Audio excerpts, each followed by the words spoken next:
T1 on the back of, well, an amazing draft and even more amazing bot lane performances out of Carrier and Gumayusi were able to completely demolish LIV Sandbox in game number 2 and end, well, quite fast and quite convincingly. Now we're at 1-1 and the question is, who will come out on top in this series? Again, the stakes are, well, quite high. There are only a few more games left in this, well, summer split before we get to the playoffs, and as you see at the top, T1 with 8-5 and Sandbox with 7-5, quite close together, and well, both teams are really looking for the upper echelon of the standings. So, as I mentioned, T1 demolished LIV Sandbox in that second game there. So, what can we expect here in adaptation, right? T1, they don't need to change anything, just pick the same champions and you're fine, right? That's usually the advice to go for when you're doing fine. So yeah, not focusing on T1, but let's look at LIV Sandbox. So first of all, the bot lane was a great source of disturbance, let's say. Ziggs trundle bot lane from T1. Yeah, you need to get rid out of Ziggs completely. Ziggs for Gumayusi has been a pick where he has shown great powers with. He lost one game, and yeah, that wasn't really a great game, to be honest. It was also lost around him in a sense, but most of his Ziggs games were completely stellar. So yeah, that's just one tiny bit on his career sheet where he wasn't so amazing, but overall top Ziggs gameplay down there. So yeah, getting rid of that is the key factor I feel LIV Sandbox needed to notice. Yes, the trundle was annoying. Yes, Canna and Oner's performance on the Viego and the Lee Sin was very good, and yeah, helped support Gumayusi's rise in the gold standings. But the ability of Ziggs to completely demolish turrets is just mind-boggling, that he can just one-shot turrets just like that without even heralds or something like that. So getting rid of that OP champion, or well, at least very powerful champion, is completely needed. He was nerfed on this patch, 11.14 if I remember correctly. He lost 60 mana. I think he dropped to 420 mana. So yeah, with the Blazed effect, he's still completely strong. T1 not changing too much in their bans here. The Gnar again on their side, and now the Kalista being banned again, just like game number 2. I feel that's still completely fine. Sandbox here also adding the Jace and keeping the Aphelios. So yeah, really wanting to deny the comfort for Gumayusi and Canna, one of the more young players here in the team. I feel it's strange that Oner is not more attacked. He doesn't really have the largest champion pool so far. I think he played Viego, Diana, and what was it?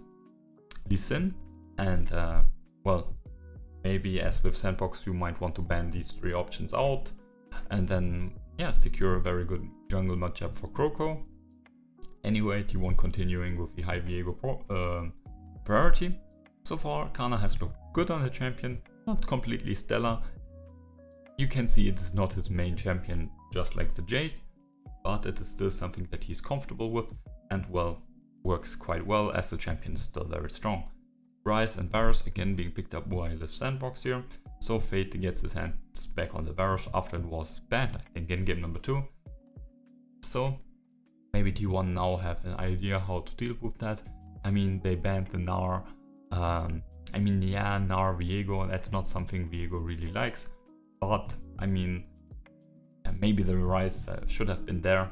Anyway, besides the Ryze and the Varus is the Xin Zhao, the champion. It's a bit strange to see here on the 3rd spot actually, as it's usually a ban on the red side and then a first pick on the blue side.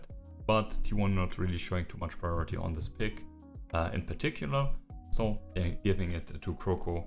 Yeah, maybe they're underestimating the power, but yeah. I mean, the Xin Zhao Ryze damage profile is quite nice, but yeah, Diana being picked up here by T1 in retrospect shows that they prioritize the AP jungler over that, which makes a lot of sense, as historically speaking, AP junglers have been quite high in priority for pro teams, as AD solo laners were usually the best option, and especially now, I underline it again, AP items got buffed a bit, but AD items are still where it's at, and as that makes it obviously so that AD laners are also very powerful. Okay, the stream just died. Also very powerful. So yeah, getting the AP jungler there in is obviously very useful.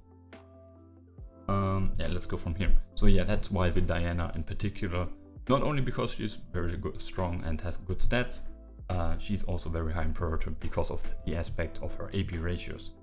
Leona being locked in here for carrier. So Leona obviously a champion that T1 respects, its power. They ban it often, as I mentioned here in the second half, due to her non-committal range engage, and now they want to get that for themselves. Obviously the Leona Diana duo works quite nice. I mean, Leona can engage from afar, Diana can follow up, and then, well, they got quite a lot of CC. Viego can then ult in. Really nice team fighting or skirmishing tools already being locked in for T1, while LIV Sandbox goes for less combination attacks, also raw power, right? Ryze, Virus, Sinjo, Renekton. You don't want to meet these kinds of people in the dark of the jungle, because you will get clapped on the cheek. So yeah, Sandbox, high power in early, mid, and late game stages and damage department. They might want to look to get a bit more of a reliable frontline, Sinjo, Renekton, unless they get really fat, not really all too reliable. I wonder what effort means with this Nasus hover. He has done that so far at every point in the series. Maybe there is some hidden Nasus technology that we're not aware of, just like the Trundle support, Trundle mid lane.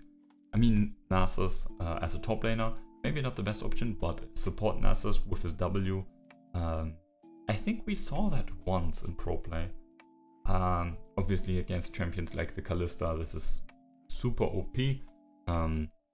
So yeah, if you're ever in like a clash or anything, and your support can play Nasus just a bit, or just, I mean, has a finger and can press W, yeah, Kalista players are completely shut down, and especially in lower elo, quite helpful.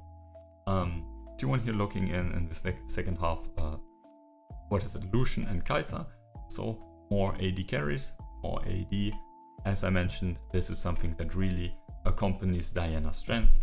Not only as a sole AP will her burst and assassin potential be through the roofs, because, well, if you have an AD team, right, the enemy team is more intensified by armor and not magic resistance, so yeah, Oner's magic damage will be more noticeable. So also here with the short range Lucian and the short range Kai'Sa, they have more champions, or dive-in champions, right?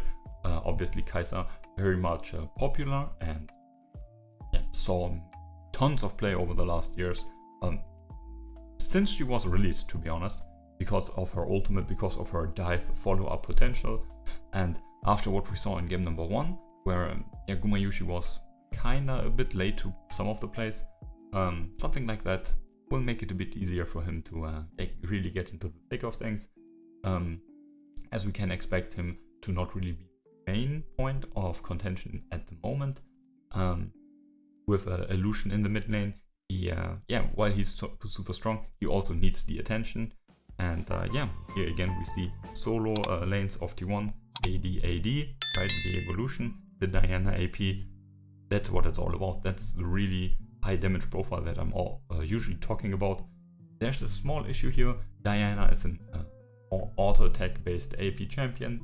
Yes, she has the burst in her kit, yes, but her consistent damage in trades, especially early on, where her burst is not the main factor, or come through her passive auto attacks. So the plated steel caps do have quite a bit of value here for the LIV Sandbox side. LIV Sandbox, yeah, they have the AD top jungle duo, but that doesn't really matter. Renekton, Sinjo, that is so much damage, like even an Ornn, even a Rammus would really suffer damage-wise. So that's not a huge issue, and exceptionally Viego, who's not that tanky, yeah, will get hurt by that. In the mid lane, with the Ryze and the Ryze lockdown, and then the follow-up knock-up from the Xinjiao, they also have something very nice. Against the short-range Lucian that is always playing forward, this will be quite helpful to punish Faker, who, well, the first game wasn't really his, but well, that was also champion dependent. In the second game, he was not the main point of contention, but his team fighting was very crisp, and yeah, landed his crucial abilities. So far, he got back into the series, it feels like, and yeah, now he's controlling the mid lane matchup as you expect. So yeah, we have to see if Sandbox is able to punish him and the Lucian. In the bot lane, now LIV Sandbox is stuck with the Alistar. I already mentioned it prior to this one. I'm not a fan of Alistar at the moment. Lane priority is quite important. So yeah, losing that in the bot lane is usually not the best approach. But if we look at T1's bot lane, Alistar against the Kai'Sa and especially against Leona is something we see or saw a lot in the past. And yeah, it is quite reliable in its way to stop the engage. And yeah, you didn't saw it on the screen, but that's exactly what I'm talking about. Flash Rune Prison on the Lucian and follow up dash with the knock up from the Xinjiao. There's nothing really fake you can do. He has to play up in the lane to secure the wave pressure and so on. So yeah, that's just sad for him, but well, good to see that LIV Sandbox can make use of their key combination. They lock themselves up. Other than that, the Varus obviously has the huge advantage here in the bot lane, and with the Alistar, his offensive power is his defensive power, to be honest. He can deny the engage of Leona, and so Leona can't really do anything, but in turn, Leona can't deter Alistar from engaging on the Kai'Sa, and yeah, combine that with the Varus, who has yeah, obviously a very strong laning phase and high damage. This is quite nice for LIV Sandbox, and you don't see it because I'm in the way, but yeah, they're already pressuring down there, which yeah, is to be expected.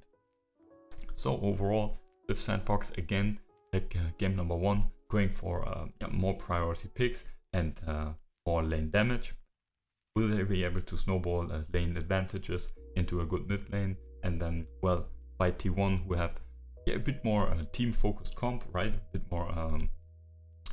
bit more gears to work together.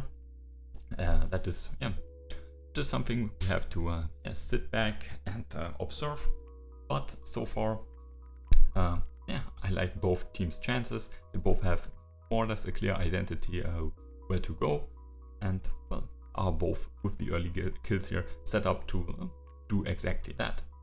So will T1 be able to get the win in here in the end and move upwards, right? They will be at +6 points and will be just close behind down 1 Kia and Dongsheng as well as Gen.G. So T1 really looking to penetrate the top 3 here and secure the better positioning for the playoffs, while LIV Sandbox, right, 7 and 5 is still very good, but if they lose here, they might yeah, drop down, to continue to slip.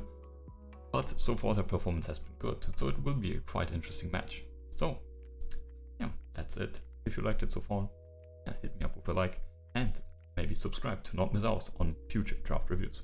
Stay safe.